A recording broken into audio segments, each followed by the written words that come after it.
তাদের বাতাস, তাদের শক্তি বের হয়ে যাবে, তখন যে এসে থাপড় দেবে। আর এটা অলরেডি এখন আরম্ভ হয়েছে। আন্তর্জাতিক বিষয়টা আমি পরে বলবো। এটা দেশীয় রাজনীতিতে দেশীয় সূক্ষ্ম ষড়যন্ত্র এইটাই। এই জন্য আমরা এক জায়গায় হতে পারি না। ওরা আমি আল্লাহর চাইতে ওদের আব্বাকে বড় মনে করবে। আজ যেটা বাংলাদেশে সবচাইতে বেশি, আল্লাহর আলোচনা শোনাবেন না, আব্বার কথা বলেন, খুব খুশি। সে যে আব্বা যে ধরনের হোক, অনেকে আল্লাহর চাইতে আব্বাকে বাবাকে বড় মনে করবে। এই জন্য আল্লাহ আগে সতর্ক করার জন্য নিষেধ করলেন। পৃথিবীতে জমার নামাজ আমরা মুসলমানেরা যেখানে পড়ি, জমার দিন দ্বিতীয় খুতবার শেষের দিকে এই আয়াতটা ইমাম সাহেব আমাদের শোনায়। প্রত্যেক জমায় 175 কোটি মুসলিম সারা দুনিয়ায় ছড়িয়ে আছে। জমার নামাজে দ্বিতীয় খুতবার শেষের দিকে এই আয়াতটা ইমাম সাহেব আমাদের শোনায় আরবিতে। আমাদের মাতৃভাষা হয়তো আরবি না, এই জন্য বুঝি না। আমরা আজকে মাতৃভাষা এর ব্যাখ্যা বিশ্লেষণ করে দেখব যে ইমাম সাহেব আসলে আমাদের কি বলতে চায়। কোরআন থেকে আলোচনা করার, তাফসীর করার যে সমস্ত নিয়ম নীতিগুলো আমরা জানি, ফি জিলালিল কোরআনে সাইয়্যিদ কুতুব রহমাতুল্লাহ আলাইহি 6টা শর্ত দিয়েছেন। কেউ যদি কোরআনের কোনো আয়াত থেকে তাফসীর করে মানুষকে শোনায়, প্রথমে তার শুদ্ধ তেলাওয়াত করবে, মাতৃভাষায় অর্থ করবে, ঐতিহাসিক প্রেক্ষাপট তাদের সামনে বলবে। 4 নম্বরে ব্যাখ্যা বিশ্লেষণ যতটুকু আছে তার সমর্থে সে করবে। 5 নম্বরে ওখান থেকে মূল শিক্ষা নিয়ে যৌথভাবে সবাইকে উদ্যোগ নিয়ে এটা মানার চেষ্টা চালানো লাগবে। এ মাহফিলটার আয়োজন হয়তো ওই কারণেই এনারা করেছেন, নাকি? আমরা কোরআন যারা শুনতে এসেছি আর যারা বলতে আসলাম, তাদের কিছু দায়িত্ব আল্লাহ দিয়েছেন। আল্লাহ রাব্বুল আলামিন বলেন, ওয়ানজালনা ইলাইকা যিকরা লিতুবাজ্জিনা লিন-নাসি মা নুযিলা ইলাইহিম ওয়া লাআল্লাহুম ইয়াতাফাক্কারুন। সূরা নাহলের 44 নম্বর আয়াতের শেষের দিকে আছে, এই কোরআন, এই জিকির আমি আল্লাহ আপনার কাছে এই জন্য নাজিল করেছি, স্পষ্ট ভাষায় মানুষের কাছে দলিল প্রমাণ দিয়ে আপনি উপস্থাপন করবেন। যারা শুনতে আসবে তাদেরও দায়িত্ব দিলাম, ওয়ালা আল্লাহুম ইয়াতাফাক্কারুন। ওই মানুষগুলো বাড়িতে যেয়ে যেন চিন্তা ভাবনা করে যে আসলে কি শুনলাম আর কি করা দরকার। তাহলে আমার দায়িত্ব সূরা নাহলের 90 নম্বর আয়াতের সঠিক ব্যাখ্যা বিশ্লেষণ সুন্দরভাবে উপস্থাপন করা, আর আপনাদের দায়িত্ব হচ্ছে এই কথাগুলো নিয়ে চিন্তা ভাবনা করে প্র্যাকটিক্যাল লাইফে কাজে লাগানো। এই কথা বলে না কেন? এটা যেহেতু দুনিয়ার কোনো সাধারণ বই না, কিতাব না, আল্লাহর পক্ষ থেকে আসা একমাত্র শুধুমাত্র কেবলমাত্র নির্ভেজাল একটা কিতাব। যালিকাল কিতাবু লা রাইবা ফিহি, এই শব্দটা পৃথিবীর কোনো বইয়ের আগে লেখা সম্ভব না, শুধু কোরআন বাদ দিয়ে। এই জন্যে এই কোরআন উপস্থাপন করার কিছু ধরন আল্লাহ শিখিয়েছেন। যেভাবে সেভাবে যেখান থেকে যা তা বললেই কোরআনে কারিমের হক আদায় হবে না। কিভাবে আপনি কোরআন উপস্থাপন করবেন মানুষের সামনে? 1500 বছর আগে মহান আল্লাহ সে ধরন আমাদেরকে, সেই পদ্ধতি শিখিয়েছেন। আলিফ লাম মিম সাদ কিতাবুন উনজিলা ইলাইকা ফালা ইয়াকুন ফি সাদরিকা হারাজুম মিনহু লিতুনযিরা বিহি ওয়া যিকরা লিল মুমিনিন। আল্লাহ পাক বলেন, এই একটা কিতাব, কিতাবুন আনজালনাহু ইলাইকা, আপনার প্রতি আমি আল্লাহ নাজিল করেছি লিতুখরিজান নাসা মিনাজ যুলুমাতি ইলান নূর, মানুষদেরকে অন্ধকারের পথগুলো থেকে বের করে আলোর পথের দিকে নিয়ে আসবেন। আল্লাহর এই কোরআন বাদ দিয়ে দুনিয়ার যত নিয়ম নীতি আছে আল্লাহর ভাষায় সব অন্ধকার, একমাত্র আলোর নাম হচ্ছে কোরআনে কারীম। জোরে বলেন সুবহানাল্লাহ। এটা উপস্থাপন করার ধরনের প্রথম নম্বরে কিতাবুন উনজিলা ইলাইকা ফালা ইয়াকুন ফি সাদরিকা হারাজুন। হে নবী, এই কোরআন দিয়ে যখন মানুষদেরকে আপনি সতর্ক করবেন, উপদেশ দেবেন, নসিহত লাগাবেন, আপনার মনের ভেতরে যেন কোনো সংকীর্ণতা, সংশয়, সন্দেহ এগুলো কাজ না করে। হারাজুন শব্দের ব্যাখ্যা লিতুনজিরা, হারাজুম মিনহু লিতুনজিরা বিহি, এই শব্দটুকুর ব্যাখ্যায় আমি দুইটা বিষয় পেয়েছি তাফসিরে। এক নম্বরে মুফাসসির দিয়েছেন কোরআন দিয়ে যখন আপনি সতর্ক করবেন, হয়তো পৃথিবীর অনেক মানুষ এটা মেনে নিতে পারবে না, কারণ আবহমান কাল থেকে তারা একটা নিয়ম নীতির উপর চলছিল। কোরআনে কারীম দিয়ে যখন সঠিকটা তুলে ধরবেন, ওইটার উপরে আঘাত লাগবে।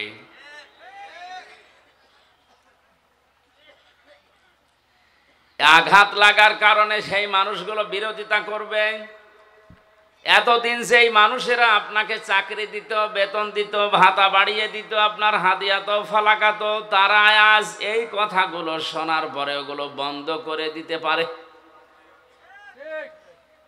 এইটা বাস্তব পৃথিবীতে এখন হচ্ছে না, হচ্ছে না? কোরআনের সঠিক কথাগুলো তুলে ধরলে অনেক মানুষ যারা মানধাত আমল থেকে চলে আসছে, যুগ যুগ ধরে যারা নিয়ম নীতি ইসলাম মনে করে পালন করছে, তারা মনে করবে এটা তো নতুন ইসলাম, এ তো কোনোদিন শুনিনি। আগে পড়তো আলিফ বে তে সে, পড়তো না আগে? এখন সদ্য করে যদি বলেন আলিফ বা তা সা, এ আবার কি নিয়ম বানিয়েছে হুজুরা, নতুন নতুন ইসলাম বানায়, এটা কি নতুন ইসলাম? এটাই সঠিকটা।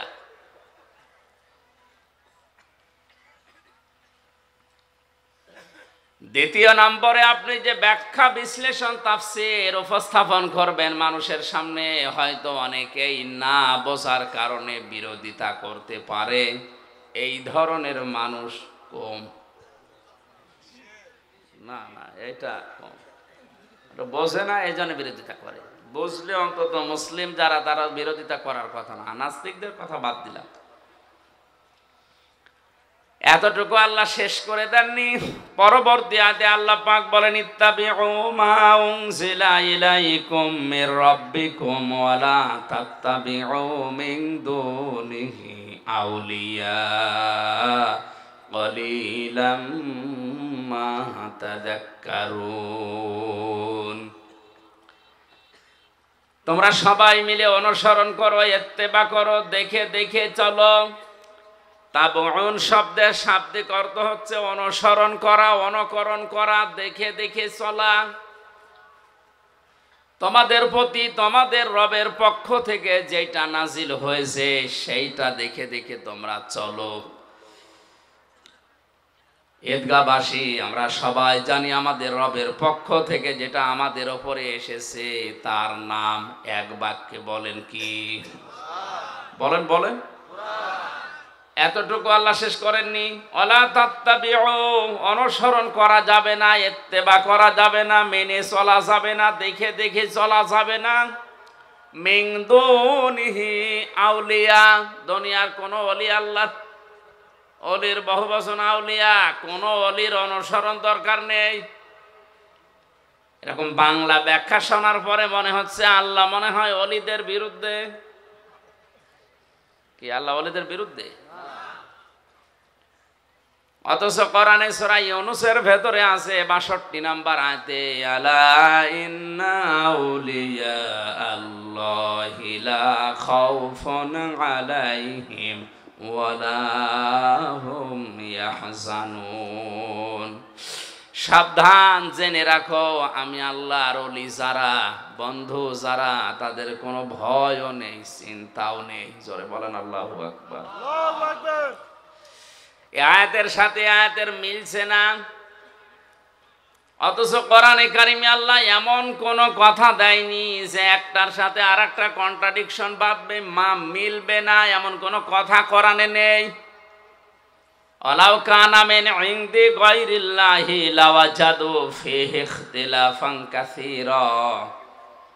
হে নবী, আপনি কোরআনে এমন কোন কথা পাবেন না যে একটার সাথে আর একটা মেলে না। অথচ এই আয়াতে বললেন ওলিরা আমার বন্ধু, আর এই আয়াতে বলছেন তোমরা ওলিদেরকে অনুসরণ করবা না। কথাটা কেমন হয়ে যাচ্ছে?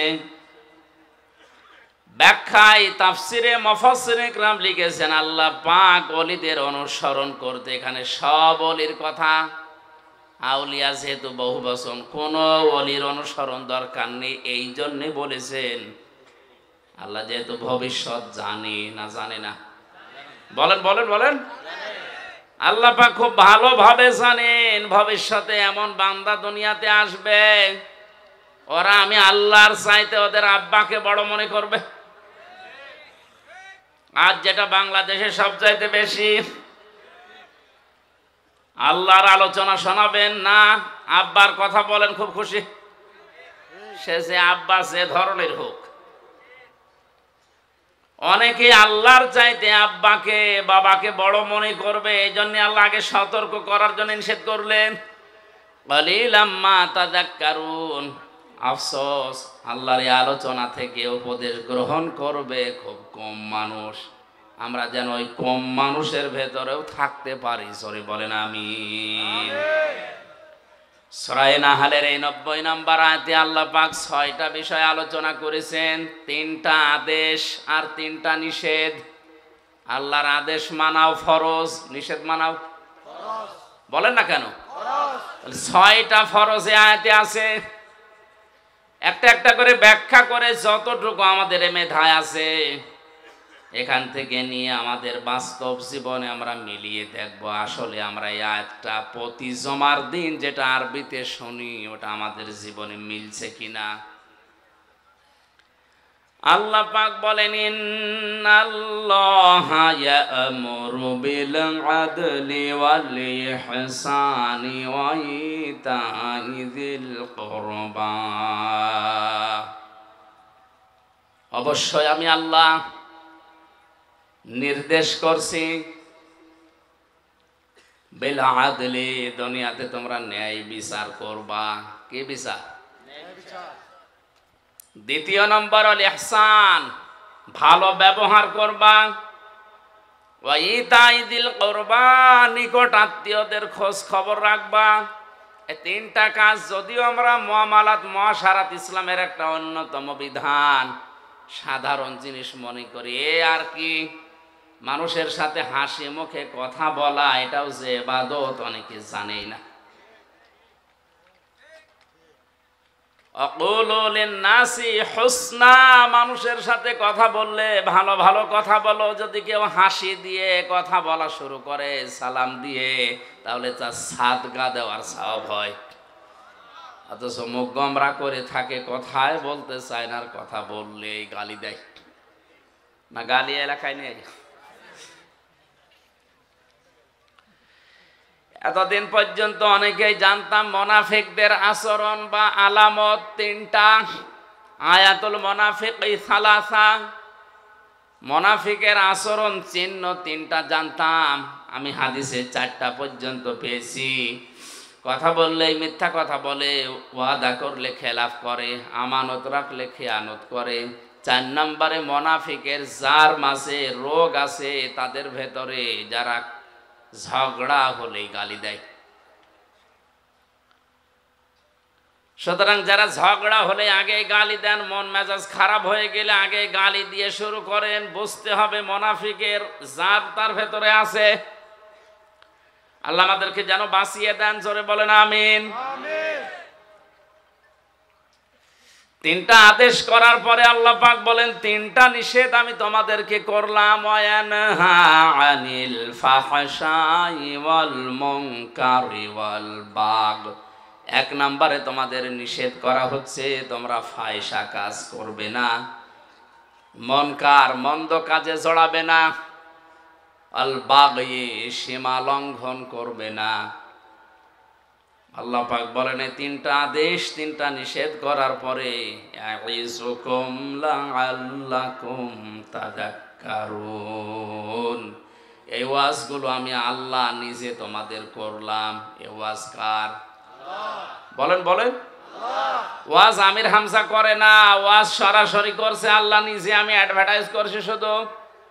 সুতরাং বাংলাদেশে যারা ওয়াজ বিরোধী, যারা তাফসির বিরোধী, ওরা সরাসরি আল্লাহ বিরোধী।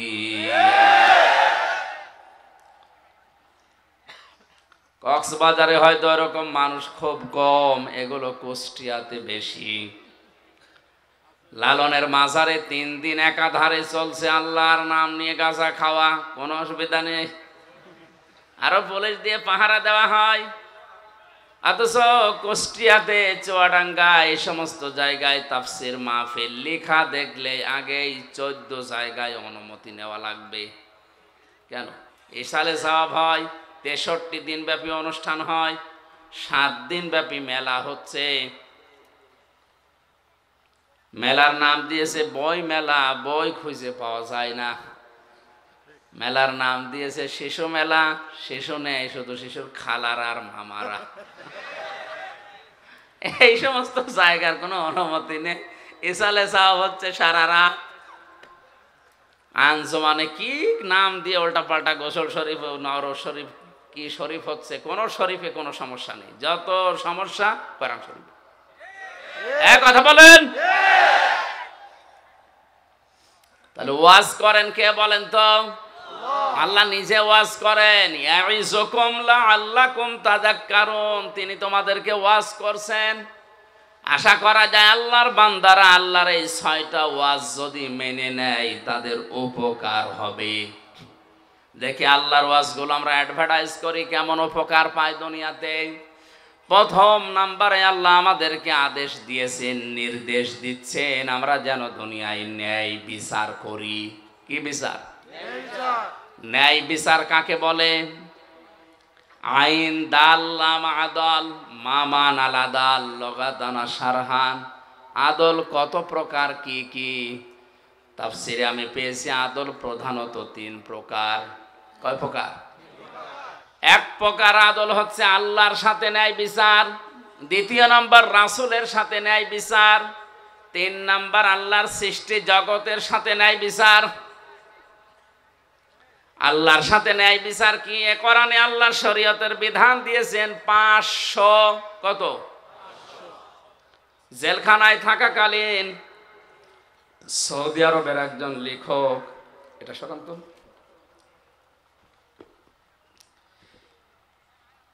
ওনার আরবিতে লেখা, বাংলায় ভাষান্তর করা জনাব নূর হোসেন মজিদ নামে এক ভদ্রলোক করেছে বাংলায়। ওখানে আল্লাহর অঙ্গীকার আল কোরআনে 500। আমি বইটা প্রায় 8-9 বার এই 3 বছরে পড়েছি, আমার প্রায় মুখস্থই হয়ে গেছে। আমি দেখেছি ওখানে আল্লাহর 500 আয়াত আছে কোরআনের শরীয়তের বিধান, যেটা আল্লাহর অঙ্গীকার। এগুলো যদি কোনো মানুষ বাস্তবে মেনে নেয়, সেজন্য আল্লাহর সাথে ন্যায় বিচার করলো। তার ভেতরে আজকের আয়াতে আছে 6টা। কয়টা? না, এটা কি ডিস্টার্ব করে বারবার, এই জন্য এগুলো লাগাতে নিষেধ করে।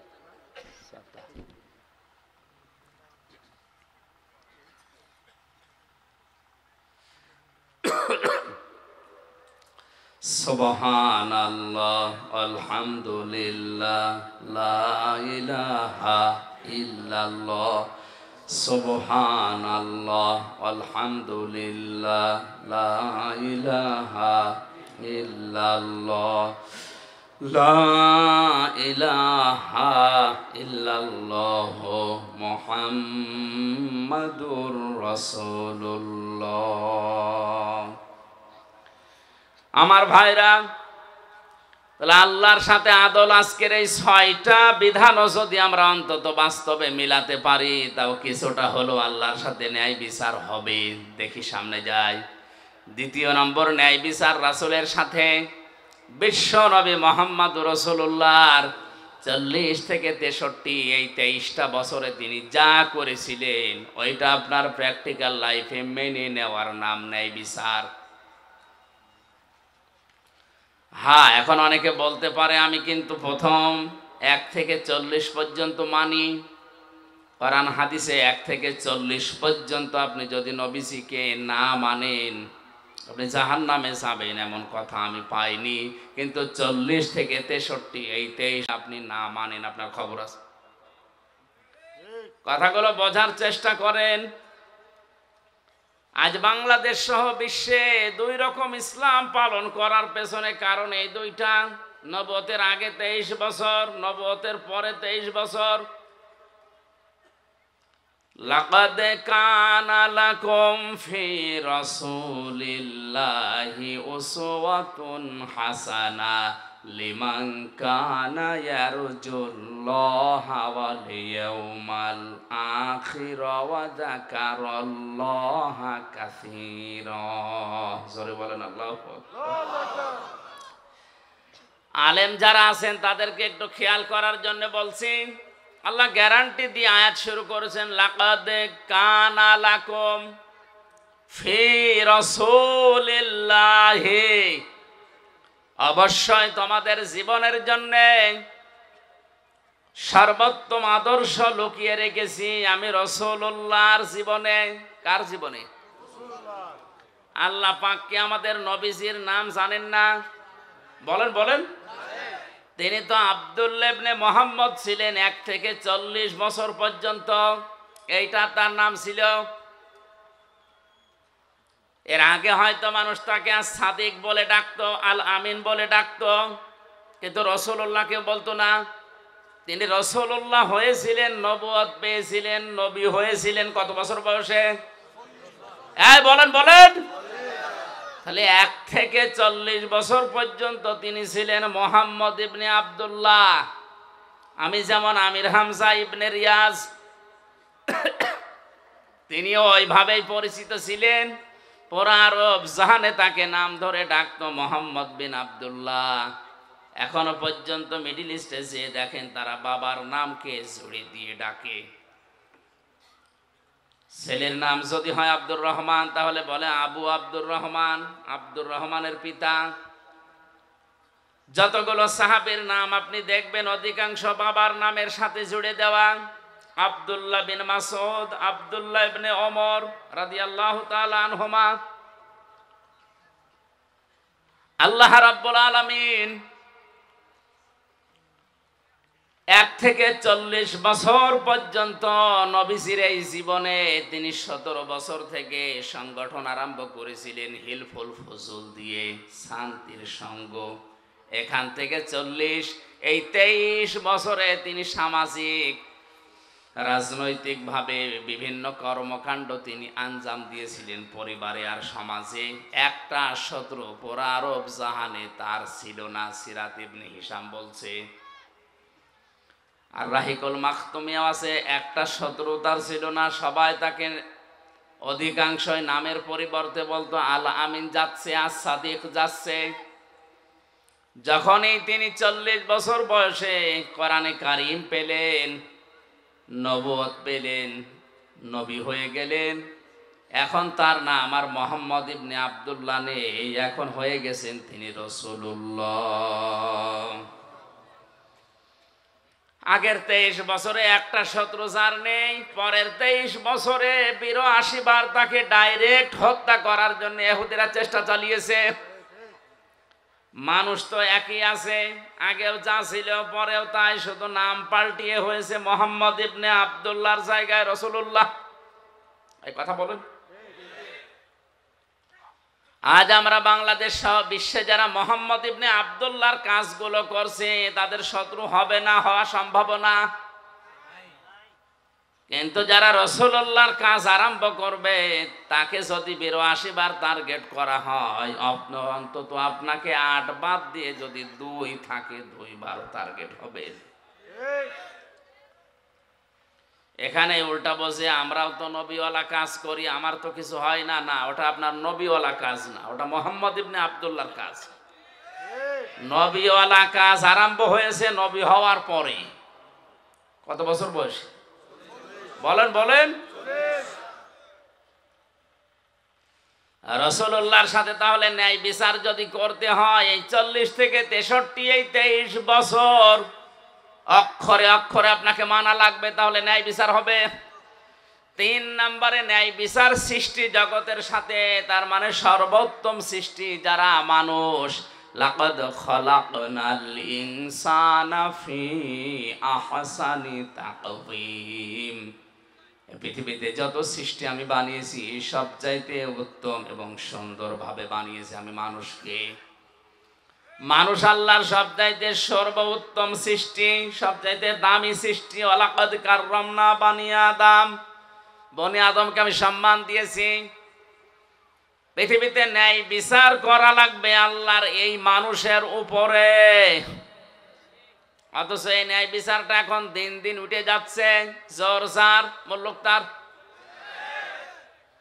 জোর যার মুল্লুক তার, ক্ষমতা যার রায় তার, ক্ষমতা যার রায় তার। এই কারণে আমি ৩ বছর ভেতরে, এটা যদি না হতো তাহলে এতদিন আমারে বেকার এই ছোট্ট ঠুনকো মামলা নিয়ে ৩ বছর থাকা লাগতো না। ক্ষমতা যার, বলেন বলেন, রায় তার, ক্ষমতা যার রায় তার। এইটা ছিল মিশরের বাদশা আজিজ মেসরের জামানায়। হযরতে ইউসুফ নবীকে বাজার থেকে কিনে তার স্ত্রীর কাছে একজন দিয়ে গেল, স্ত্রীকে উপহার দিল। আস্তে আস্তে তিনি যৌবন পেলেন। হযরতে ইউসুফ নবী আলাইহিস সালাম যখন বড় হতে লাগলেন, জুলাইখা নামে, আমি ঘটনা বলার উদ্দেশ্য না, আমার এখান থেকে শিক্ষা বের করা একটা উদ্দেশ্য। খুব খেয়াল করেন। আল্লাহ রাব্বুল আলামিন বলেন, আকালাল্লাযী ইশতারাহু মিন মিসর লিমারআতিহি আকরিমি মাসওয়াহু আসা আইয়ানফা'না আও নাত্তাখিযাহু ওয়ালাদা। সার কথা হচ্ছে, এই মহিলা তার স্বামীকে বলেছে, এই ছোট্ট সন্তানটাকে হয় আমরা নিজের সন্তান হিসাবে গ্রহণ করি, অথবা এই সন্তান আমাদের অনেক উপকারে লাগবে। আল্লাহ পাক বলেন, এভাবে করে আমি ইউসুফকে প্রতিষ্ঠিত করলাম তার বাড়িতে। অথচ তার ভাইরা যখন তাকে বিক্রি করে দিচ্ছিল, সে সময় প্রায় ৩টা কথা তার নামে তহমত লাগিয়েছিল। ১ নম্বরে বলেছে, আমাদের এটা গোলাম, বাড়ি থেকে চুরি করে পালিয়ে যায়, এই জন্য আমরা বিক্রি করে দিচ্ছি। ২ নম্বরে বলেছিল, এ গোলামের চরিত্র ভালো না। ৩ নম্বরে বলেছিল, এ গোলাম আমাদের অনেক কিছু চুরি করে পালাচ্ছিল। ইউসুফ নবীর চরিত্রের বিরুদ্ধে যে ৩টা কথা তার ভাইরা বলেছিল, একটাও সত্য। অথচ হযরতে ইউসুফ ওই সময় ছোট মানুষ, ১২ বছর বয়স, কিচ্ছু বলেন নাই, খালি শুনছিলেন আমার ভাইরা বলছে কি। আজও পৃথিবীতে অনেক জায়গায় এমন আছে, আমাদের বিরুদ্ধে যে কথাগুলো বলা হয়, শুধু শোনা ছাড়া প্রতিবাদ করার কোনো জায়গাও আমাদের নেই। বাস্তবের দিকে তাকান, ধরে নিয়ে যাচ্ছে পুলিশ, মামলার আয়ু পুলিশ, ম্যাজিস্ট্রেট ওদের, বিচারক ওদের, জজ ওদের। মামলায় যা যা লিখেছে সব ওরা নিজেরাই লিখেছে। আপনাকে বলবে এখানে সই করে দেন, আপনি যদি সই নাও করেন, এমন কায়দায় সই করে নেবে মনে হচ্ছে যে আপনারই সই। সব কিছু ওদের, আপনি নীরব দর্শকের ভূমিকা পালন করে শুধু দাঁড়িয়ে থাকবেন আর দেখবেন ইউসুফ নবীর মতো, আল্লাহ আমি এখন করব কি, কিচ্ছু করার নেই আমার। যদি আমি একটু উসবিস করি, তাহলে এই যে ক্রেতা, এ চলে যাওয়ার পরে আমার ভাইরা 1200-11 জন আমারে ছাড়বে না, মেরে ফেলবে। আর যদি আমি কিছু না বলি, কিচ্ছু না বলে যদি চুপ করে থাকি, অন্তত এখান থেকে এই ক্রেতা আমাকে নিয়ে যে দেশে যাবে, জীবন বাঁচানো অন্তত যাবে। আমি যদিও বিক্রি হয়ে যাচ্ছি, আজ বিশেষ করে বাংলাদেশ সহ বিশ্বের বহু জায়গায় আলেম এবং মুসলমানেরা ঠিক নবী ইউসুফের মতো অসহায় অবস্থায় আছে। আল্লাহ রাব্বুল আলামিন বলেন, অনুরিদু আন্না মুন্না আলাল্লাযীনা ইসতুযইফু ফিল আরদি ওয়া নাজআলাহুম আইম্মাতাও ওয়া নাজআলাহুমুল ওয়ারিসিন। সূরা কাসাসের 5 নম্বর আয়াতে আছে, ফেরাউন চেয়েছিল এই পৃথিবীর ময়দান থেকে একটা মাত্র দলকে ধ্বংস করে বিদায় করে দিতে পারলে আমার সবকিছু টিকে থাকবে। ওই দেশে বিভিন্ন দল বিদলে মানুষদেরকে বিভক্ত করে দিত। আজও আমাদের এক জায়গায় অনেকেই হতে দিতে চাচ্ছে না। ছোটখাটো বিষয় নিয়ে দল বিদলে বিভক্ত করে আমাদেরকে ফেরাউনের মতো আলাদা আলাদা করে শক্তি হারিয়ে ফেলছে। ফেরাউন চেয়েছিল এরা যদি সব এক হয়ে যায় তাহলে আমার রাজত্ব টিকবে না। এই জন্যে ছোটখাটো বিষয় নিয়ে মতভেদ তৈরি করে আলাদা আলাদা দল বানিয়ে, ওই সমস্ত কোন দলের ওপরে ফেরাউনের টার্গেট ছিল না, শুধুমাত্র একটা দলকে টার্গেট করেছিল, সেটা হবে মুসা আলাইহিস সালামের দল। আজও বিশ্বের অনেক জায়গাতে আপনি তাকান, যে বিষয় শরীয়তে মরণের পরে কবরে ওই বিষয়ের প্রশ্ন হবে না, এরকম বিষয় নতুন করে সামনে এনে উনি আলাদা দল বানিয়েছে। উনি আল্লাহু আকবার বলে হাত বাঁধে বুকে, উনি আলাদা। অথচ মরণের পরে আপনাকে আল্লাহ কিন্তু জিজ্ঞাসা করবে না, হাত কোথায় বাঁধছিস বল, বলবে? আপনি যদি শুধু আল্লাহু আকবার বলে হাত ছেড়িয়ে দেন তাও অসুবিধা নেই, হাত যদি বুকে বাঁধেন তাও অসুবিধা নেই, যদি নাভিতে বাঁধেন তাও অসুবিধা নেই, যেখানে সেখানে বাঁধলেই নামাজ হবে, ছেড়ে দিলেও সমস্যা না। ইমাম আহমদ ইবনে হাম্বল রহমতুল্লাহ আলাইহে তার মাযহাব যারা মেনে চলে তারা দেখেছি সৌদি আরবে কাবা শরীফে মসজিদে নববীতে আল্লাহু আকবার বলার পরে হাত ছেড়ে দিয়ে দাঁড়িয়ে আছে। আমি প্রথমে জানতাম না, কাবা শরীফে নামাজ পড়তে গিয়ে যদি আল্লাহু আকবার বলে হাত ছেড়ে দাঁড়িয়ে আছে, আমি মনে করছি ওর মনে নেই, খালি গোতা মারছে। ওটা আমার ভাষা বলছে না, নামাজ শেষ পর্যন্ত ছেড়ে দিয়েছে। কালো আফ্রিকায় বাড়ি, আমার দিকে তাকিয়ে বলছে কি, মানে ওর ভাষা দিয়ে যে কি আপনি গোতাদের কেন? আচ্ছা, এই নিয়ম তো অন্তত আমাদের দেশে আমি পাইনি। যত হাত আপনি বুকে বাঁধেন নাই, নাভিতে বাঁধেন, হচ্ছে ছেড়ে দিয়ে দাঁড়িয়ে আছেন, এটা তো আমি জানতাম না আগে। পরবর্তীতে আমার সাথে যারা ছিল তারা বলছিল যে এরা এই মাযহাব মেনে চলে, অসুবিধা নেই। আমার ভাইরা, আপনি মিলান, এ বিষয়টা নিয়ে কবরে আপনাকে প্রশ্ন করা হবে না, এটা আপনার সিলেবাসেও নেই। সিলেবাসে যে 5টা বিষয় আছে, আমি সামনে আসবো, ওর ভেতরে এইটাও অন্তত নেই। অথচ আমিন জোরে বলবেন না আস্তে বলবেন, এই নিয়ে একদল আলাদা হয়ে মসজিদ পর্যন্ত আলাদা বানিয়েছে। এটা ইহুদি খ্রিস্টান বাদ দিলাম, অনেক নামধারী মুসলমান মুনাফিকেরা সূক্ষ্ম ষড়যন্ত্র করে এই ছোটখাটো জিনিস দিয়ে আমাদের আলাদা আলাদা করে আমাদের শক্তি হারিয়ে ফেলেছে। ওয়াতিউল্লাহ ওয়া রাসূলাহু ওয়া লা তানাসাউ ফাতাফশালু ওয়া তাযহাবা রিহুকুম ওয়াসবিরু ইন্নাল্লাহা মা'আস সাবিরিন।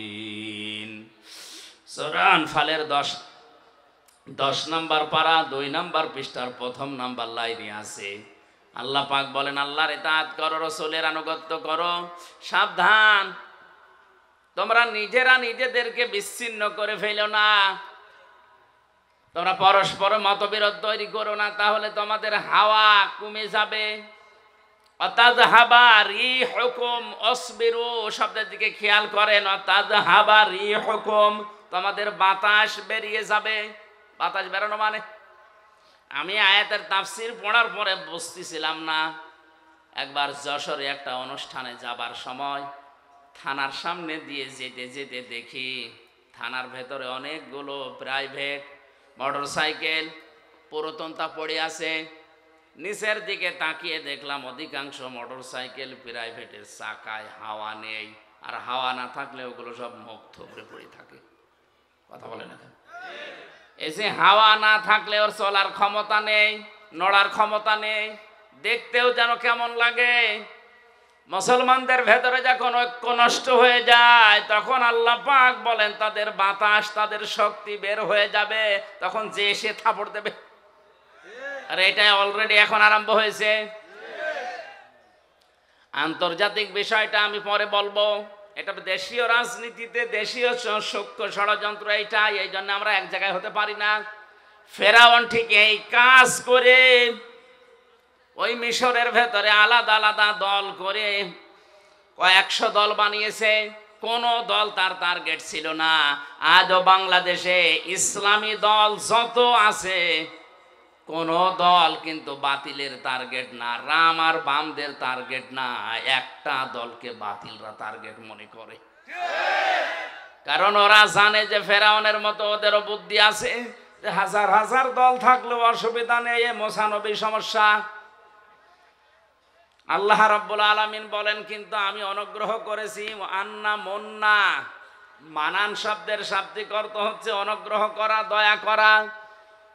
ওরা যেই দলটাকে ধ্বংস করার জন্য উঠে পড়ে লেগেছিল, ষড়যন্ত্র করেছিল, আমি আল্লাহ কিন্তু চেয়েছি ওই মূসা নবীর দলকে এই জমিনের ওয়ারিশ বানাতে। জোরে বলেন আল্লাহু আকবার।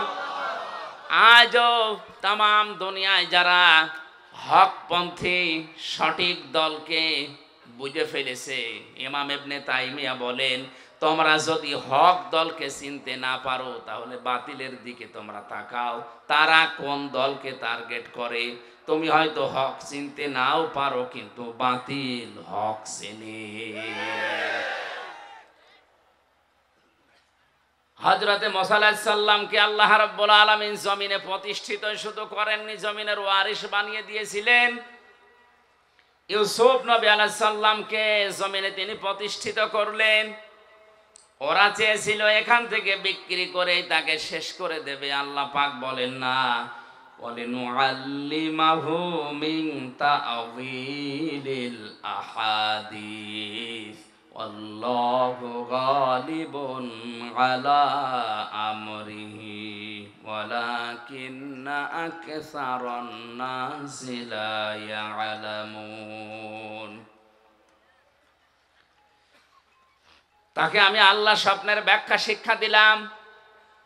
আমি আল্লাহ যেটা ইচ্ছা করেছি আমার আদেশগুলোই গালেব হয়েছে, বিজয় হয়েছে, কিন্তু অধিকাংশ মানুষ এটা বোঝে না বা জানে না। ওয়ালাম্মা বালাগা আশুদ্দাহু আতাইনাহু হুকমা ওয়া ইলমা ওয়া কাযালিকা নাজিসিল মুহসিনিন। আমি আল্লাহ পাক দিন যত যেতে থাকে হযরত ইউসুফ নবী আলাইহিস সালামের শরীরে শক্তি সমর্থন যৌবন যখন আসে তাকে আমি জ্ঞান এবং হিকমত তাকে আমি আল্লাহ দান করলাম। জোরে বলেন আল্লাহু আকবার। আজ ইসলাম নিয়ে টিকে থাকতে হলে আমাদের দুইটা জিনিস লাগবে, শক্তি এবং হিকমত, জ্ঞান।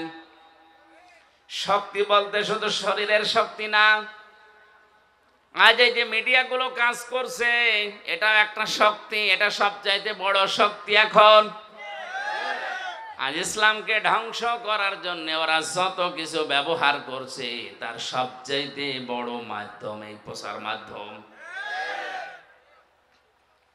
আল্লাহ রাব্বুল আলামিন কোরআনে কারিমে জানিয়েছেন, হে নবী, ইসলাম ধ্বংস করার জন্য ওরা যেটা কাজে লাগাচ্ছে ওইটা উল্টি আপনি ইসলামের পক্ষে কাজে লাগান।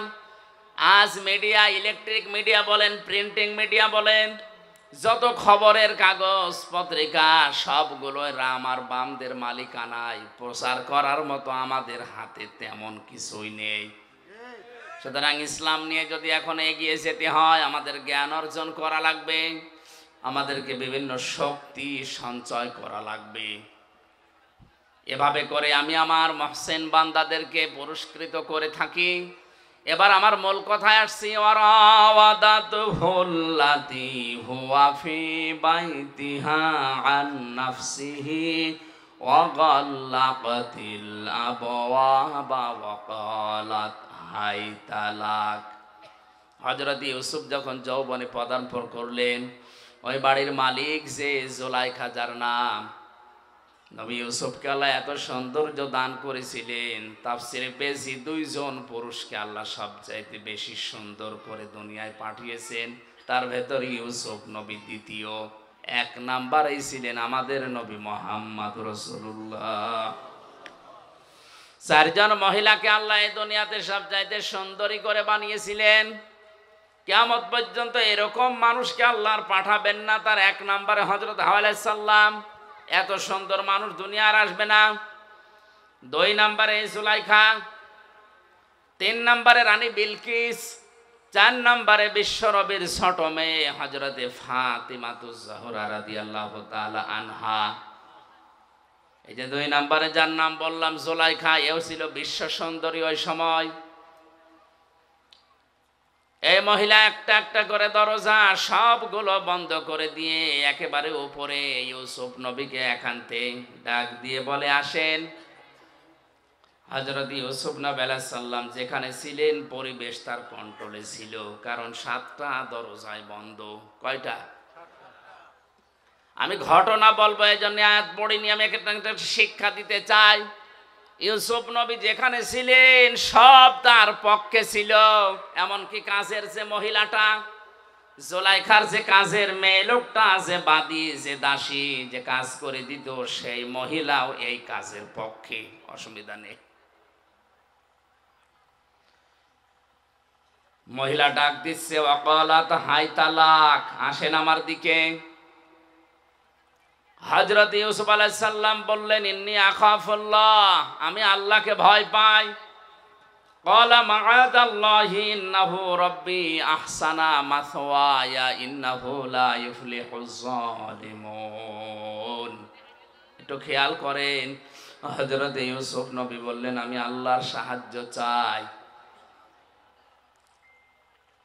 জুলাইখা ডাক দিয়ে বলছে, আল্লাহর সাহায্য তো আমিও চাই।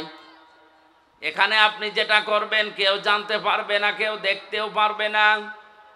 আপনি মনে মনে করছেন আমার দেবতা দেখছে, এই যে দেবতার মাথার উপরে আমি কাপড় দিয়ে দিলাম, আর দেখতে পারবে না। ইউসুফ নবী ওই সময় বলেছিলেন, আল্লাহর বান্দি,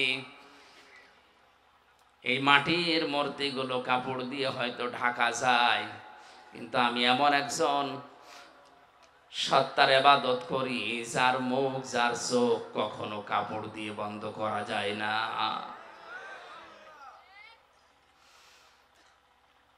হযরত ইউসুফ আল্লাহর সাহায্য চেয়েছিলেন। এত বড় কঠিন যৌবনে পরীক্ষা চলছে, যেটা একটা যুবক মানুষের জন্য এই জায়গা থেকে বেঁচে থাকা কতটা কঠিন, যাদের যৌবন আছে তারা জানে। হযরত ইউসুফ নবী কঠিন মুহূর্তে তিনি আল্লাহর সাহায্য চাই কথা বলেছিলেন কেন? অথচ তার পরবর্তীতে আল্লাহ পাক বলেন, লাকাদ হাম্মাত বিহি ওয়া হাম্মা বিহা লাউলা বুরহানা রাব্বি। এমন একটা পরিবেশ তার কোন অনুকূলে ছিল। তিনি একজন নবী, নবীদের শরীরে এমনিতেই যৌবন বেশি। সাধারণ মানুষের চাইতে নবীদের শরীরে যৌবন কমপক্ষে 27 গুণ বেশি থাকে। কত? আল্লাহর নবীর এই ডান হাতে এই দুনিয়ার 100 মানুষের শরীরে যে শক্তি আছে, তার ডান হাতে এই শক্তি ছিল। নবীদের যৌবনও বেশি, তাদের শক্তিও বেশি, পরিবেশে কন্ট্রোলে। যেমন তেমন মহিলা না, বিশ্ব সুন্দরী। আল্লাহ রাব্বুল আলামিন বলেন, হযরতে ইউসুফও কিন্তু মানুষ হিসাবে রাজি হয়ে গিয়েছিলেন, আর ওই মহিলা তো আগেই রাজি। এই আয়াতের কথা যা বলছি ঠিক আছে? আমি যে বললাম লাকাদ হাম্মাত বিহি ওয়া হাম্মা বিহা, ইউসুফ নবীও রাজি, জুলাইখাও রাজি, ঠিক আছে? বাংলা অর্থ তো এটাই হয়। লাকাদ হাম্মাত বিহি ওয়া হাম্মা বিহা, ইউসুফ নবীও রাজি ছিলেন, জুলাইখাও রাজি আছে। বাংলা অর্থ এরকমই আছে, কিন্তু এটা যদি করে শেষ করে দেন আপনার ঈমান থাকবে? নবীর উপর একটা তহমত চলে যাচ্ছে না? আল্লাহ পাক বলেন লাউলা আর-রা বুরহানা রাব্বি, যদি আমার হযরত ইউসুফ বলেন যদি আমার রব আমাকে কিছু দলিল, কিছু বুরহান, কিছু প্রমাণ সামনে না দিতেন তাহলে আমিও ঝুঁকে পড়েছিলাম। কারণ মানুষ হিসাবে আমার ভেতরও যৌবন আছে, শয়তান তো বসে নেই। জেলখানার এই জীবনে মামুনুল হক সাহেব ছিলেন আমার পাশের রুমে, মানুষ হিসাবে মাঝে মাঝে আমাদের হতাশা আসে, কিন্তু কোরআনে কারিমের সমস্ত আয়াতগুলো যখনই পড়তাম, অর্থ ব্যাখ্যা বিশ্লেষণ নিয়ে আলোচনা করতাম, তখন আবার স্বাভাবিক হয়ে যেতাম না। আমাদের মালিক আছেন, তিনি আমাদের ছাড়বেন না। কারণ আমি তো জেনা করে আসিনি, আমি তো মানুষ খুন করে আসিনি, আমি তো টাকা পাচার করে আসিনি। কোরআনে কারিমের সূরা মায়েদার ৬৭ নম্বর আয়াত আমি যেই দিন পড়েছি, ওই দিন থেকেই কোরআনে কারিম যতটুকু বুঝি, যতটুকু জানি, আমি সাফ করে পরিষ্কার করে প্রচার করার চেষ্টা চালাচ্ছি সেই ১২ সাল থেকে। ইয়া আইয়ুহার রাসূলু বাল্লিগ মা উনজিলা ইলাইকা মির রাব্বিক ওয়া ইল্লাম তাফআল ফামা বাল্লাগতা রিসালাতা আল্লাহু ইয়াসিমুকা মিনান নাস ইন্নাল্লাহা লা ইয়াহদিল কওমাল কাফিরিন। আল্লাহ পাক বলেন, হে রাসূল বাল্লিগ, আপনি প্রচার করেন, আপনি তাবলীগ করেন, ছড়িয়ে দেন। কি ছড়া? উনজিলা ইলাইকা মির রাব্বিক, আপনার রবের পক্ষ থেকে যেটা নাজিল হয়েছে। এই আয়াত প্রমাণ করে পৃথিবীতে তাবলীগ করা ফরজ কোরআনের। কিসের? আরো জোরে বলেন কিসের? পৃথিবীর কোনো মানুষের তাবলীগ করা ফরজ না, জায়েজও না। এমনকি কোনো মানুষ যদি মারা যায়, সর্বোচ্চ ৩ দিন তার স্ত্রী তার জন্য শোক পালন করবে। কয় দিন? সাধারণ মানুষ যত মারা যাবে সর্বোচ্চ ৩ দিন, আর স্বামী মারা গেলে ৪০ দিন। ৪ মাস ১০ দিন পরে সে অন্য জায়গায় বিয়ে করে আগেরটা ভুলে, একেবারে ভুলে যে নতুন করে সংসার করবে, কোনো অসুবিধা নেই। বলেন তো, দুনিয়ায় শুধু স্বামী ছাড়া পৃথিবীর মা বাবা মারা গেলেও না সর্বোচ্চ ৩ দিন, এরপরে কোনো শোক নেই। অথচ বছরে বছরে আমরা শোক পালন করে করে একেবারে কিয়ামত পর্যন্ত মনে হচ্ছে পালন করব। তা আপনি কোন ইসলাম পালন করছেন? এই জন্য আমাদের তাবলীগ যদি হয়, প্রচার যদি হয়, শুধুমাত্র প্রচার হবে, তাবলীগ হবে কোরআনের। তাছাড়া দুনিয়ার কারো প্রচার করা, প্রসার করা, প্রশংসা করা জায়েজ নেই। কিসের প্রশংসা করা দরকার আপনার?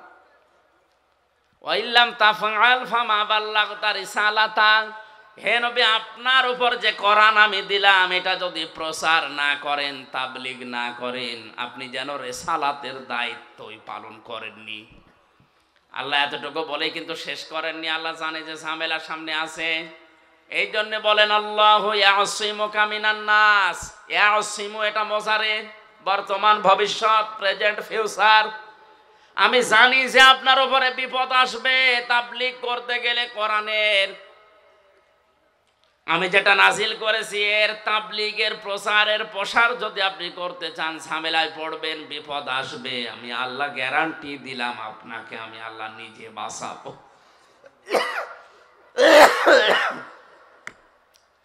শুধু বাঁচিয়েছেন দুনিয়ায়, ওই ৮২ বার তাকে ডাইরেক্ট হত্যা করতেছিল, এই জায়গায় তা না।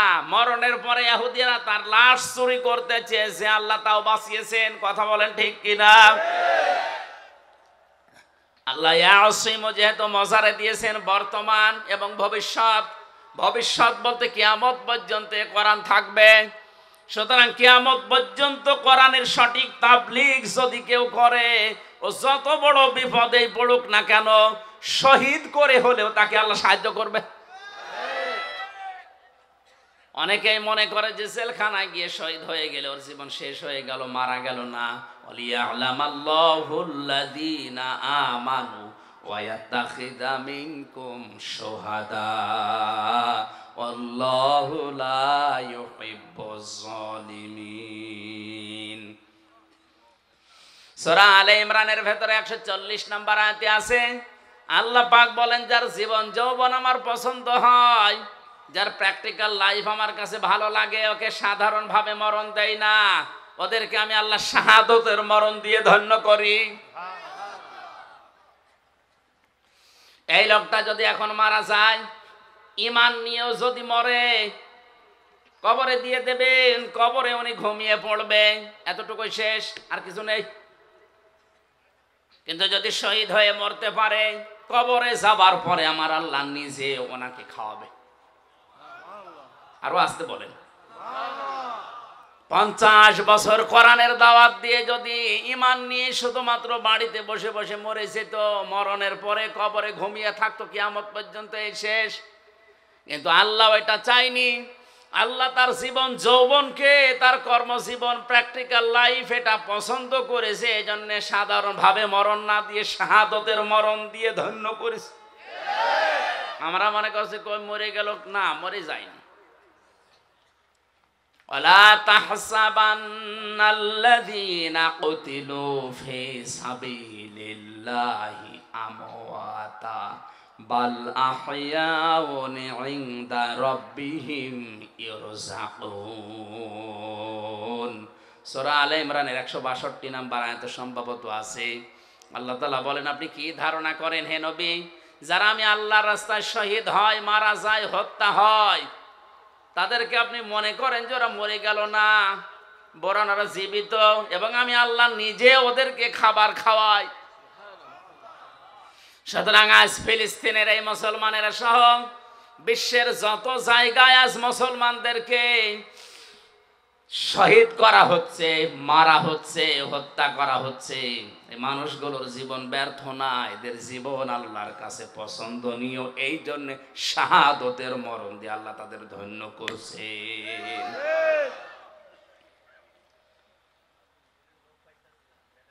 এজন্য বরহান, দলিল যদি আল্লাহ রাব্বুল আলামিন মানুষকে না দেখায়, তার মনের ভেতরে শান্তি প্রশান্তি আসা সম্ভব না।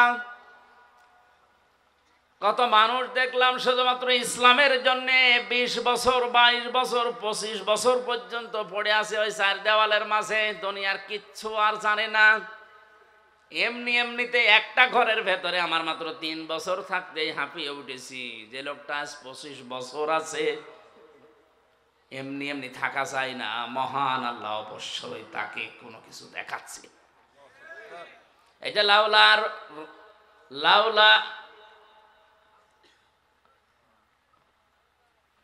কোরআন শরীফ কি ভুল নাকি এই জায়গায়? লাউলা আর রা বুরহানা রব্বি, যদি তার রব তাকে কিছু দলিল আর প্রমাণ না দেখাতেন, তাহলে তিনিও কিন্তু যৌবনের তাড়নায় ঢুকে পড়েছিলেন। কি দেখিয়েছেন? তাফসিরে 3টা কথা আছে। 1 নম্বরে হযরতে ইয়াকুব আলাইহিস সালামকে আল্লাহ ওই ঘরের ভেতরে হাজির করে দিলেন। মনে হচ্ছে ইয়াকুব নবী তার ছেলেকে ডাক দিয়ে বলছে, বাবা ইউসুফ, তুমি কিন্তু জিনা করতে পারো না। 2 নম্বরে হযরতে জিবরাইল ফেরেশতা একটা কাগজ নিয়ে এসেছে। কাগজের উপরে লেখা ছিল, আমি আল্লাহ বলছি ইউসুফ তুমি কিন্তু জিনা করতে পারো না। এই সমস্ত নিদর্শনগুলো যখন তিনি দেখলেন, তিনি তখন বললেন, ক্বালা মাআযাল্লাহ, আমি আল্লাহর সাহায্য চাই। কার? বলেন এতটুকুই বলেননি তিনি, ইন্নাহু রাব্বি, নিশ্চয় আমার রব, আহসানা মাসওয়ায়া, আমাকে উত্তম ভাবে লালন পালন করছে। এখানে রব বলতে 2টা অর্থ আমি পেয়েছি। হযরত ইউসুফ একদিকে হয়তো আমার আল্লাহকে বুঝিয়েছিলেন, 2 নম্বর মিশরের বাদশা আজিজে মিশরকে বুঝিয়েছিলেন। ইউসুফ নবী জুলাইখাকে ডাক দিয়ে বলেছে, জুলাইখা, তোমার যে স্বামী, আমার যে অভিভাবক, গার্ডিয়ান, গাইডলাইন যিনি দেন, আমাকে লালন পালন যিনি বাড়িতে রেখে করেন তিনিও এক অর্থে আমার রব। যেহেতু তার বাড়িতে আমি আসি, আজ অনেক দিন ধরে লালন পালন করছে, খাবার খাওয়াচ্ছে, থাকতে দিয়েছে, আমি তার বাড়িতে থেকে তার আমানতের খেয়ানত করতে পারি না। ইন্নাহু লা ইফলিহুজ জালিমুন, এটা যদি আমি করি তাহলে জালেম হব, আর জালেমরা কোনোদিন সফল হচ্ছে না, হবে না। ইউসুফ নবী ইন্নাহু লা ইফলিহুজ জালিম বলতে পারতেন যে আমি জালেম, আমি সফল হব না। তিনি জালিমুন বহু বচন দিয়েছেন। ইউফলিহু এটা মোজারে, কেন মোজারে দেওয়ার পরে বহু বচন দিয়েছেন? তিনি তো একা ছিলেন ঘরের ভেতরে। মুফাসসিরিন ইকরাম তাফসিরে কাবীরের ভেতরে আল্লামা ফখরউদ্দীন রাজি লিখেছেন, হযরত ইউসুফ নবী আলাইহিস সালাম যে কথাটা বলেছিলেন আল্লাহর এত বেশি পছন্দ হয়েছিল, ওই সময় কিয়ামত পর্যন্ত যারা নফসের উপরে, পরিবারের উপরে, সমাজের উপরে, দেশের উপরে, মানুষের উপরে জুলুম করবে, এই জালেমদেরকে আল্লাহ দৃষ্টান্ত হিসাবে আয়াত কোরআনে নাযিল করে দিয়েছেন। জালেমদেরকে আল্লাহ জানাতে চেয়েছেন, জালেমরা তোমরা যা করো না কেন তোমরা কিন্তু সফল হতে পারছো না, পারবা না। এই জন্য জালেম দুনিয়ায় যারা আছেন তারা থামেন। আজ অনেকেই তার ব্যক্তির উপরে জুলুম করছে, নিজের যৌবনকে যৌবনের তাড়নায় পড়ে ধ্বংস করে ফেলছে। মোবাইল, কম্পিউটার, ইন্টারনেটের মাধ্যমে নিজের যৌবনকে আজ যারা ধ্বংস করে ফেলছে, এটা নিজের নফসের উপরে, শরীরের উপরে জুলুম। এই কথা বলে না কেন? পরিবারের মা বাবা আপনাকে হোস্টেলে থাকতে দিয়েছে, পুরুষ হোস্টেল, মহিলা হোস্টেল যাই বলেন, কত কষ্ট করে মা বাবা টাকা পয়সাগুলো আপনার জন্য পাঠায়, আপনি ওইটা নিয়ে ওয়াইফাই লাইন নিয়েছেন, ইন্টারনেট নিয়ে লেখাপড়া বাদ দিয়ে সারাদিন উলঙ্গ নাচ দেখতেছেন, এটা নফসের উপরে জুলুম।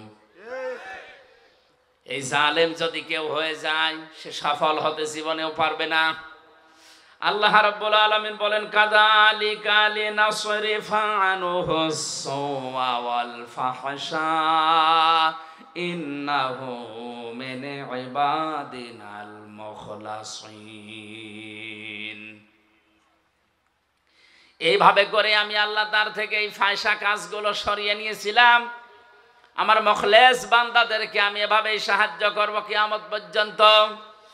আস্তাবাকাল বাবা ওয়া কদ্দাত কমিসাহু মিন দুবুরি ওয়াল ফায়া সাজ্জিদাহা আলাল বাব ক্বালাত মা জাযাউ মান আরাদা বিআহলিকা সুআন ইল্লা আইয়ুসজানা আও আযাবুন আলীম। জ্ঞানী মানুষ যারা একটু খেয়াল করেন, আল্লাহ রাব্বুল আলামিন বলেন, হযরত ইউসুফ আলাইহিস সালাম যখনই বলেছে আমি আল্লাহর সাহায্য চাই, ওই নিদর্শনগুলো দেখার পর জিবরাইলকে বললাম, কানের কাছে মুখ লাগিয়ে বলো যে সামনে যাও, যা করা লাগে আল্লাহর কুদরত করবে। হযরত ইউসুফ নবী আলাইহিস সালাম শুধু সামনের দিকে গিয়েছেন, তখনও পর্যন্ত জুলাইখা মনে মনে ভাবছিল দরজা 7টায় বন্ধ, ও সামনে যাই যাবে, বের হতে পারবে না। কিন্তু ইউসুফ নবীর মনের ধারণা যে আমি পারবো না। জিবরাইল আমার কানের কাছে মুখ নিয়ে যা বলেছে এটা তো জুলাইখা শোনেনিও, জানেও না। দেখি আমি সামনে যাই, আল্লাহর কুদরত আমি দেখতে অবশ্যই পাবো। সামনে গেলেন, দরজার কাছে যাওয়া পর্যন্ত দরজা খোলে নাই। এটা তাফসিরে কাবীরের ভেতরে আছে, খাজেনে, তাফসিরে খাজেনে মুফাসসির লিখেছেন দরজার কাছে গিয়ে দাঁড়িয়ে আছে, তখনও পর্যন্ত দরজা খোলে নাই। ইউসুফ নবী চিন্তা করছিলেন ওই সময়, কি আল্লাহর ওয়াদাও কি মিথ্যা হয়ে গেল? কই আমার জিবরাইল যে কানের কাছে মুখ নিয়ে বলে গেল যে সামনে যান, আমি তো এসেছি প্রায় দরজার কাছে, আর ও মহিলা তো এবার দৌড় দেবে। দরজার কাছে যাবার পরে দাঁড়িয়ে আছেন, চোখ বন্ধ করে ফেলেছেন, মনে হয় আর হবে না। চোখ বন্ধ করার পরে যেই চোখ খুললেন, দেখলেন অটোমেটিক দরজা একটা খুলে গেছে। আল্লাহর ভয় নিয়ে কোনো মানুষ যদি অন্যায় কাজ করার সমর্থ থাকার পরেও কোনো মানুষ যদি আল্লাহর ভয়ে ফিরে আসে, মহান আল্লাহ ওই সময় তাকে সাহায্য করে। হযরতে ওমরের জামানার একটা ঘটনা পড়েছিলাম হাদিসে। তিনি ক্ষমতা পাওয়ার পরে রায় দিয়ে দিলেন, ঘোষণা দিয়ে দিলেন যে মদ আজকে থেকে হারাম। কেউ যেন আমার রাজ্যের ভেতরে মদ আর কেউ বিক্রি না করে, বাইরে থেকে যেন কেউ না নিয়ে আসে। মদিনার এক যুবক আকিক নামক বাজার থেকে চুরি করে 2 বোতল মদ ওই সময় কিনেছে। 1 বোতল জায়গায় বসে খেয়েছে, আর একটা নিয়ে যাচ্ছে বাড়িতে। রাতের বেলা বন্ধুদের নিয়ে আনন্দ করে চুরি করে খাবে। হযরত ওমর রাতের বেলা বের হয়েছে, দেখি প্রসাদের খবর কি। এশার নামাজের পরে তিনি বের হয়ে, চারিদিকে অন্ধকার, পাহাড়ি এলাকা। তাকিয়ে দেখলেন অন্ধকারের ভেতরে কালো কি যেন আসতেছে।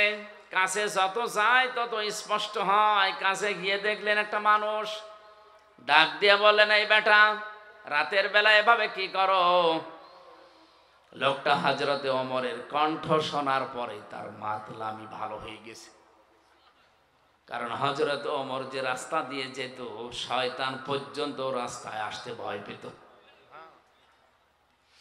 লোকটা ছিল মাতাল। হযরত ওমরের কণ্ঠ যাই শুনেছে, এই বেটা, রাতের বেলা কি করো? ওর মাতলামি গেছে ভালো হয়ে। ডাক দিয়ে বলে, খলিফা, আমার বোনের বাড়ি যাচ্ছি। বোনের বাড়ি যাবে, তো হাতে কি? এই যে চাদর মোড়া দিয়া, এর নিচে মোটা মোটা লাগে কি এটা? এ ফুলি আছে। ও মনের অশান্তি মুখ দিয়ে বের হয়ে গেছে, এটা দুধের বোতল মা দিয়েছে, বোনের বাড়িতে নিয়ে যাচ্ছি। হযরত ওমর সঙ্গে সঙ্গে বললেন, দেখি তোর দুধের বোতল দেখা কেমন। লোকটা চিন্তা করছে, মিথ্যা কথা তো বলেই ফেলেছি। 1 বোতল খেয়েছিলাম, আর 1 বোতল নিয়ে যাচ্ছিলাম। এই কঠিন মুহূর্তে যদি চাদরটা তুলে বোতলটা হাতে দেই, দেওয়ার সঙ্গে সঙ্গে এই মিথ্যা বলার অপরাধ আমরা মেরে ফেলবে। এখনো পর্যন্ত ওর বিশ্বাস হয়নি আমার চাদরের নিচে কি আছে, ও তো জানে মদ। ওই সময় আল্লাহকে ডাক দিয়ে বলেছে মনে মনে, রব্বুল আলামিন, আজকের এই কঠিন অবস্থায় তুমি যদি ওমরের হাত থেকে আমারে বাঁচিয়ে দিতে পারো, তোমার নামে শপথ করে বলছি, জীবনে আর কোনোদিন আমি মদ খাবো না। হযরত ওমর হাত বাড়িয়েছে, লোকটাও চাদর খুলে দিচ্ছে। ওর তো মনে মনে আছে যে এটা মদেরই বোতল। চাদর ওসা করে যখন ওনার হাতে দিয়েছে, হযরতে ওমর হাতে নিয়ে দেখলেন গরম দুধ। ডাক দিয়ে বলে, আল্লাহর বান্দা, এই নাও, চলে যাও। লোকটাকে যখন বলে এই নাও, চলে যাও, ও আর চায় না, জায়গায় দাঁড়িয়ে আছে। হযরত ওমর জিজ্ঞাসা করে, কি যাও না কেন? লোকটা বোতল ফেলে দিয়ে বলে, খলিফাতুল মুসলিমিন, আমি কিন্তু সত্যি মদ খেয়েছিলাম, আর 1 বোতল নিয়ে যাচ্ছিলাম বন্ধুদের নিয়ে খাবো। আপনি যখন চাইলেন, আমিও দেওয়ার জন্য রেডি। ওই সময় মনে মনে আল্লাহকে একটা ডাক দিয়েছিলাম, রব্বুল আলামিন, তোমাকে ভয় করেই বলছি, আজকে যদি ওমরের হাত থেকে তুমি আমারে বাঁচিয়ে দিতে পারো, জীবনে আর মদ খাবো না।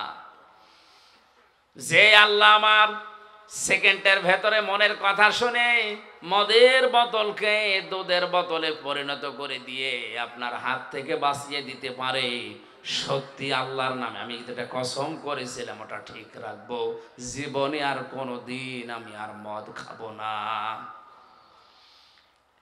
এই জন্য মন থেকে ভয় করে যদি কোনো মানুষ সঠিক সিদ্ধান্ত নিয়ে ফিরে আসতে পারে অন্যায় কাজ থেকে, ওই সময় থেকে আল্লাহ তাকে সাহায্য করবেন। হযরতে ইউসুফ নবী ঠিক এই মুহূর্তে দরজার সামনে দাঁড়িয়ে চোখ বন্ধ করে উনি মনে করছিলেন, কই জিবরাইল যেটা বললো মেলে না। চোখ খুলে দেখে মিলে গেছে। সামনের দিকে এগিয়ে যাচ্ছিলেন। জুলাইখা চিন্তা করছে, কই ধরা গেল না। পেছন দিক থেকে জামা টেনে ধরেছিলেন। হযরতে ইউসুফ নবীর শরীরে শক্তি ছিল না। বলেন বলেন, কয়জনের নাম বললাম?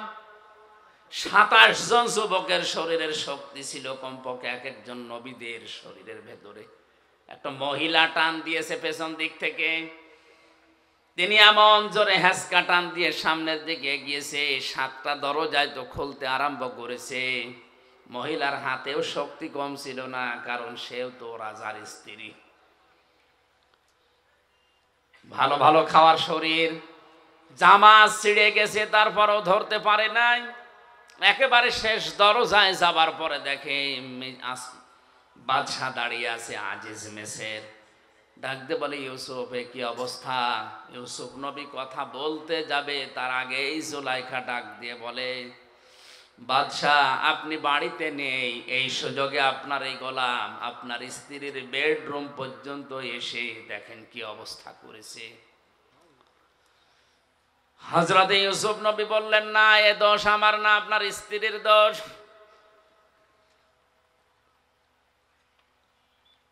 কথা কাটাকাটির এক পর্যায়ে হযরত ইউসুফ নবীকে বাদশাহ জিজ্ঞাসা করে, তোমার কোনো সাক্ষী আছে?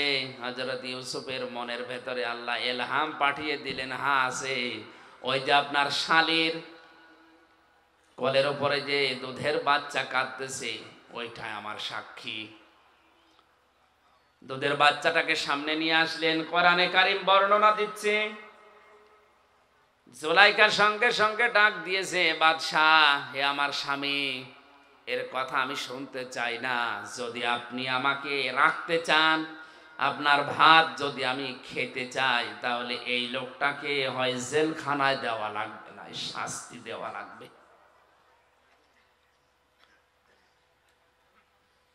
হযরত ইউসুফ আলাইহিস সালাম ছোট্ট এই বাচ্চার দিকে তাকিয়ে ইশারা করলেন, তোমার যা জানা আছে বলো দেখি। বাচ্চা ওর কি জানা আছে? আল্লাহ রাব্বুল আলামিন বলেন, ইউসুফ আলাইহিস সালামের কথা শোনার পরেই কিন্তু বাচ্চা কথা বলেনি। চুপ করে যখন ছিল, বাদশা ইউসুফ নবীর দিকে চোখ মোটা করেও তাকিয়েছিল। আল্লাহ রাব্বুল আলামিন নবীজির এই কঠিন মুহূর্তে যৌবনের এত বড় তাড়নায় যিনি পরীক্ষা দিয়ে পাশ করেছেন, তাকে ফেলে দেবেন না, এই কারণে এই বাচ্চার মুখ দিয়ে আল্লাহ কথা বের করে দিলেন। বাচ্চা ডাক দিয়ে বলে, বাদশাহ এই পুরুষের জামার সামনের দিকে যদি ছেঁড়া থাকে তাহলে এই পুরুষের দোষ, যদি এই পুরুষের পেছনের দিকে ছেঁড়া থাকে জামা, তাহলে আপনার স্ত্রীর দোষ। তখনও পর্যন্ত জুলাইখার হাতে ইউসুফ নবীর জামার পেছনের সাইড ছেঁড়া, হাতে নাতে প্রমাণ। কিন্তু ক্ষমতা যেন কার হাতে? কি শোনেন আপনারা? বাদশার হাতে। জোরে বলেন, কার হাতে? হাতে নাতে প্রমাণ। ক্ষমতা যেন কার হাতে? বাদশাহ রায় দিতে চাচ্ছিলেন ইউসুফ নবীর পক্ষে, কিন্তু যেই বলেছে বাদশাহ আমি কিন্তু আপনার ভাত খাবো না, এই কথা শোনার পরে গেছে উল্টিয়ে। হযরত ইউসুফ নবী আলাইহিস সালামের বিরুদ্ধে বাদশাহ রায় দিয়ে দিল, আমি বাড়িতে না থাকার সুযোগে আমার স্ত্রীর বেডরুম পর্যন্ত গিয়ে তাকে নষ্ট করার পায়তারা করেছে, এই জন্য ইউসুফকে আমি 10 বছর জেল দিয়ে দিলাম। কয় বছর? হযরত ইউসুফ আলাইহিস সালামকে 10 বছর জেলের ঘোষণা দেওয়ার সঙ্গে সঙ্গে তার শরীরের যে সাধারণ পোশাক ছিল ওইটা খুলে ফেলা হলো।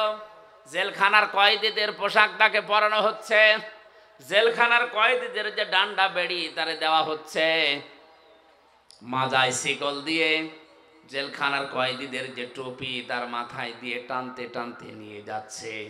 হযরত ইউসুফ নবী আলাইহিস সালাম ওই সময় আকাশের দিকে তাকিয়ে বলেছিলেন, রব্বুল আলামিন তুমি তো জানো আমি জিনা করিনি, তুমি তো জানো আমি ধর্ষক না, আমি মানুষের বাড়ি ঘরে আগুন লাগাইনি। এরপরেও বিনা কারণে ক্ষমতা যার রায় তার, ক্ষমতা যার রায় তার, এ কারণে আমার 10 বছর জেল দিয়ে দিল। আমার কোনো দুঃখ নেই, এদের এই অবৈধ কাজে সাড়া দেওয়ার চাইতে জেলখানার জীবন আমার কাছে উত্তম। জোরে বলেন আল্লাহু আকবার।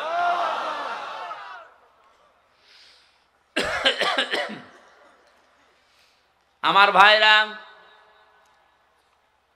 হাজার হাজার বছর আগে হযরত ইউসুফ আলাইহিস সালাম যেটা বলেছিলেন, আজও পৃথিবীতে আনাচে কানাচে অনেক মানুষ ঠিক এই কথাই বলছে। ন্যায় বিচার আমাদের হচ্ছে না, অথচ ন্যায় বিচারক বাদশার জন্য নবীজি জানিয়েছেন কিয়ামতে কোনো ছায়া থাকবে না, শুধু আল্লাহর আরশের ছায়া ছাড়া। মানুষের মাথার মগজগুলো টকবক করে ফুটতে থাকবে, জমিন তামার হয়ে যাবে। এই কঠিন অবস্থাতে মাত্র 7 প্রকার মানুষকে আল্লাহ তার আরশের ছায়ায় বসিয়ে মাছের কলিজা দিয়ে খাবার খাওয়াবেন। তার প্রথম নাম্বারে আলে ইমামুল আদিল, দুনিয়ায় যারা ন্যায় বিচারক বাদশাহ। সুবহানাল্লাহ বলতে পারেন না? আজ দুনিয়ায় ন্যায় বিচারক বাদশাহ কম না বেশি? নেই। এজন্য বিচারপতি যারা আছেন, হাজার হাজার মামলা পড়ে আছে বিনা কারণে। আপনি কত জায়গায় মাসের পরে মাস ঘুরতে যাচ্ছেন, অথচ এই লোকটা জেলের ভেতরে পয়সা মরতেছে। আপনি একটু মানে সুযোগ করলেই কিন্তু লোকটার জামিন হয়ে যায়, যদি একটু ন্যায় বিচারের নিয়তে আসেন। বলে যে না, এই চেয়ারটা পেতে আমার 40 লক্ষ টাকা খরচ হয়েছে, 5টা মামলায় আমি এই টাকা তুলবো। জোরে বলেন সুবহানাল্লাহ। এই কারণে তো এত মামলা পড়ে আছে, মামলার জটই কাটে না। অথচ যত বিচারক, যত বিচারপতি, জজ, ম্যাজিস্ট্রেট, যদি বিচার সত্যি সত্যি ন্যায় বিচার আমাদের দেশে চালু হয়, এত বিচার থাকার কথা। হযরত ওমর 2 বছর তিনি প্রধান বিচারপতির দায়িত্বে ছিলেন। খলিফাতুল মুসলিমিন হযরতে আবু বকরের শেষ জামানার দিকে তিনি বললেন, খলিফা আমারে আর প্রধান বিচারপতি বানানোর দরকার নেই, এ দায়িত্ব আমি ছেড়ে দিলাম, এই বিভাগটা বন্ধ করে দেন। বিনা কারণে আপনি আমারে বেতন দিয়েছেন এই 2 বছর, একটা মামলাও কেউ আমার দরবারে করে নাই। এই 2 বছরের ভেতরে আদালতে একটা মামলাও আমার কাছে কেউ করে নাই। কোন কারণে আপনি আমারে প্রধান বিচারপতি বানিয়ে রেখেছেন? হযরতে আবু বকর ডাক দিয়ে বলেন, খলিফা আমার 2টা বছরের ভেতরে তোমার কাছে একটা বিচারও আসে নাই, কেন তুমি কি বলতে পারো? হযরত ওমর বলেছিলেন, খলিফা যেই দেশ চলে কোরআন দিয়ে, যেই দেশের মানুষগুলো একে অন্যের কল্যাণ কামনা করে, এই দেশে বিচার দেওয়ার জন্য কে আসবে? সুতরাং হযরতে ওমরের জামানায় খলিফাতুল মুসলিমিন হযরতে আবু বকরের এই 2 বছরে তিনি যেটা দেখিয়েছেন, আজও বাংলাদেশে বিচার ব্যবস্থাতে মামলার জট যদি করাতে হয়, কোরআনের আইন সংসদে কায়েম করা লাগবে। এটা রাজনীতি না আসল নীতি? এই নীতির পক্ষে আছেন কারা দেখি? লিল্লাহি তাকবীর।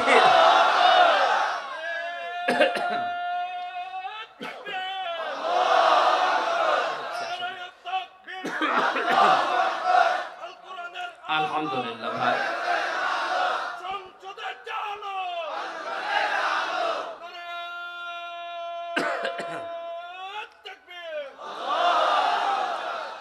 এই জন্য ন্যায় বিচার এটা প্রতিষ্ঠিত যদি হয়, সবাই আমরা বাঁচতে পারবো। থাক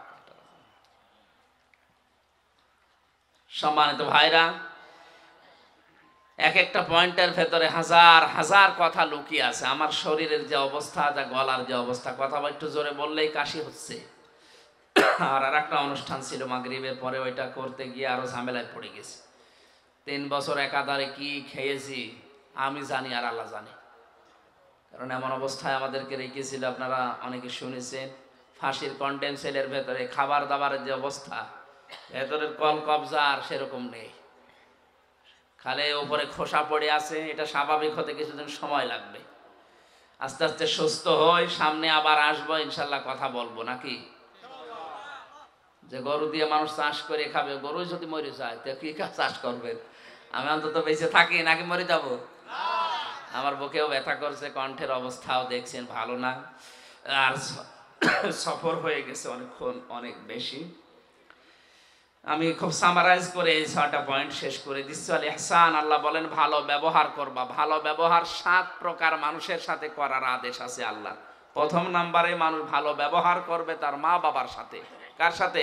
সাথে। 3 নম্বরে তার সন্তানাদের সাথে। 4 নম্বরে তার পরিবারস্থ লোকদের সাথে। এরপরে আছে প্রতিবেশীর সাথে, এরপরে আরেকটু দূরে, এরপরে জনগণের সাথে, এরপরে পৃথিবীর সাথে। 3 নম্বরে আল্লাহ বলেন ওয়াইতাইদিল কুরবা, নিকট আত্মীয় স্বজনের খোঁজ খবর রাখবা। দুনিয়া আপনি যাদেরই খবর রাখেন, সবচাইতে বেশি খোঁজ রাখা লাগবে রক্তের সম্পর্ক যাদের সাথে আছে তাদের। অথচ আজ এই কাজটা, এই নির্দেশটা আমরা অনেকেই আমাদের সামাজিক জীবনে মানতে পারছি না। ধর্ম বোন পাতিয়েছে, প্রতি বছরে 5 বার করে যায়। নিজের আপন বোন রক্তের সম্পর্ক বছরেও একবার যায় না, এমন মানুষ দুনিয়ায় নেই। ওয়ানহানিল ফাহশাই ওয়াল মুনকারি ওয়াল বাগ, আল্লাহ বলেন আমি নিষেধ করলাম কোনো অশ্লীল কাজে জড়াবে না। প্রকাশ্য পাপের চাইতে গোপন পাপ আল্লাহর কাছে ঘৃণিত। সুতরাং মোবাইল দিয়ে, কম্পিউটার দিয়ে, ইন্টারনেটের মাধ্যমে আজ যারা গোপন পাপে লিপ্ত হয়েছেন, আল্লাহর নির্দেশ এখান থেকে সরে আসেন। সাইফুল্লাহ ভাই, আল্লাযীনা আত্তাখাযু দীনাহুম লাহওয়া ওয়া লাইবা আয়াতের ব্যাখ্যা করে সময় পাননি। আপনারা সূরা আরাফের এই 151-52 নাম্বার আয়াতগুলো একটু দেখে নেবেন। এরপরে মনকার অন্যায় কোনো কাজে আমরা জড়াবো না। দুধে পানি দেওয়া এটা ভালো কাজ না অন্যায় কাজ? এরকম যত রকমের ধোঁকাবাজি আছে ব্যবসা বাণিজ্যে, এগুলো থেকে বিরত থাকা লাগবে। আল বাগি, আল্লাহর সীমা লঙ্ঘন করা যাবে না। যে যে সীমানা আছে ওখানে গিয়ে থেমে যাওয়া লাগবে। আল্লাহ বলেন এই ওয়াজগুলো আমি আল্লাহ করলাম, যদি মেনে নাও তোমাদের উপকার হবে। আল্লাহ আমাদেরকে এই 6টা ওয়াজ বাস্তব জীবনে মেনে চলার তৌফিক দিন। আমিন। বারাকাল্লাহু লানা ওয়া লাকুম ফিল কুরআনিল আযীম। আল্লাহুম্মা আমিন। রব্বানা যালামনা আনফুসানা ওয়া ইল্লাম তাগফির লানা ওয়া তারহামনা লানাকুনান্না মিনাল খাসিরিন। মোনাজাতটা বসে করেন, মোনাজাতটা বসে করেন। রব্বানা লা তুযিগ কুলুবানা বা'দা ইয হাদাইতানা ওয়া হাব লানা মিন লাদুনকা রাহমাতান ইন্নাকা আনতাল ওয়াহ্হাব। রব্বুল আলামিন কক্সবাজার জেলার ঈদগাহ থানার অন্তর্গত ঘনাপাড়া ও দক্ষিণ মাইজপাড়ার উদ্যোগে এ তাফসীর মাহফিলে রাত 12টা প্রায় বেজে গেল। গভীর রজনীতে আমরা হাত তুলেছি, আমাদেরকে তুমি নিজ গুণে ক্ষমা করে দাও। আমার অসুস্থ শরীরে ভাঙ্গা ভাঙ্গা কণ্ঠে যে কথাগুলো বলেছি আল্লাহ, এগুলো আমাকে সব প্রত্যেককে আমলে পরিণত করার তৌফিক দাও। সওয়াব যদি বিশাল মাহফিলে দিয়ে থাকো, বিশ্ব নবীর রওজায় পৌঁছিয়ে দাও। তামাম দুনিয়ার মাটির নিচে যারা ঘুমিয়ে আছে আল্লাহ, এদেরকে তুমি নিজ গুণে মাফ করে দাও। রব্বুল আলামিন, হাজার হাজার মানুষ তামাম দুনিয়ায় বিনা কারণে অন্ধকষ্টে জেলখানায় পড়ে আছে। যে মানুষগুলো বিনা কারণে জেলখানায় পড়ে আছে তাদেরকে তুমি নিজ গুণে ক্ষমতা দিয়ে মুক্ত করে দাও। জালেমের জুলুম থেকে মাজলুমকে তুমি বাঁচাও। এই মাহফিলের আয়োজন করতে গিয়ে তোমার যে বান্দারা শ্রম দিয়েছে, আমার মঞ্জু ভাই সহ নাম না জানা যত মানুষ, মাহফিলের সভাপতি, সেক্রেটারি, যত সদস্য কাজ করেছে, আল্লাহ তাআলা এদেরকে যারা যেই মা পেটে নিয়েছে, মায়ের পেট তুমি ধন্য করে দাও। প্রবাসী ভাইদের জন্য দোয়া চেয়েছে, যারা বিদেশে আছে রুজি রুটির জন্য, এদের রুজি রুটি তুমি বরকত দিয়ে দাও। এদের শরীরকে সুস্থ রাখো। সন্তানাদি, স্ত্রী পুত্র, মা বাবা এদেশে যারা রেখে বাইরের দেশে আছে আল্লাহ, এদেরকে ধৈর্য ধারণ করার তৌফিক দাও। আসমান জমিনের বালা মুসিবত থেকে কোরআনের ইজ্জতে তাদের বাঁচাও।